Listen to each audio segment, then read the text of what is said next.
I mentioned in my intro to this series that I had an early experience training with a stocky friend. I was 15 years old, but the lesson was clear. Different people need to train in different ways to see good results. While my thicker friend could train 5 days a week at the crack of dawn, then work all day, still see gains, I was actually weaker at the end of the summer than when I started. In this video, I'm going to explain not only how to keep up with others in the gym by tailoring a program specific to you, but actually how to rocket past 90% of other gym rats that keep coming year after year and never see any improvements. But you need a little context to understand how to craft your own perfect training program. Discovering Dorian Yates' Blood and Guts was an eye-opener. Dorian was a Mr. Olympia, the biggest and best bodybuilder in the world at the time. He trained 4 days a week and only 45 minutes or so per workout. He believed in doing one light warm-up set, one moderately taxing set, and one all-out give-it-all-you-got set per exercise, and only 4 as many exercises as absolutely necessary. So for chest, that might be incline bench and then decline dumbbell flies. This isn't specific to his workouts, just an example. He might have a grand total, including warm-up sets, of 6 to 8 sets for chest versus the traditional 20 to 25.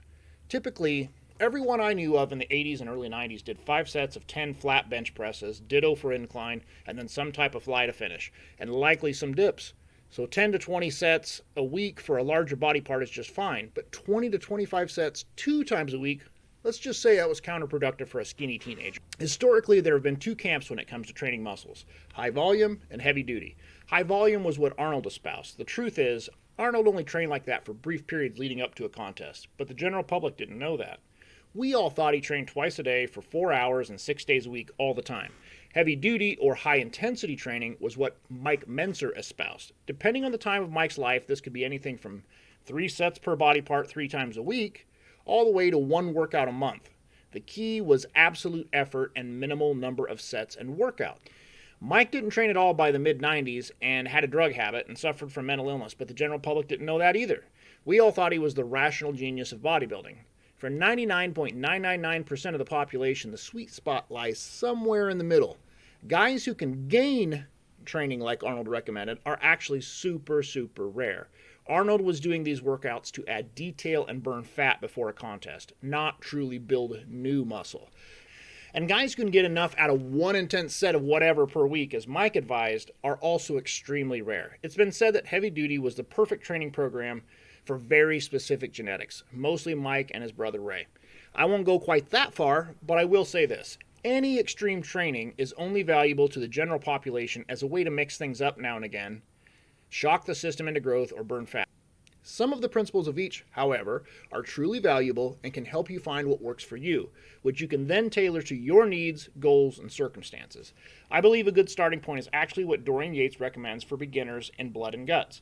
He claims to have made his most dramatic and consistent gains training 3 days per week. Upper body 1 day, then a rest, then legs, then a rest, and then upper body again. So for example, Monday, Wednesday, Friday. Then the next week, he would continue on the rotation, but this time it'll be legs, rest, upper body, legs. I still believe his method of light warm-up, moderate, and then a heavy set is also a good template. 20 years in, I like to do a lot of different movements to really hit every angle. But if I was advising my young self, I'd recommend 2 exercises for chest, one that works the lower, one that works the upper. In fact, most muscles can be trained this way: biceps, triceps, thighs, calves, etc.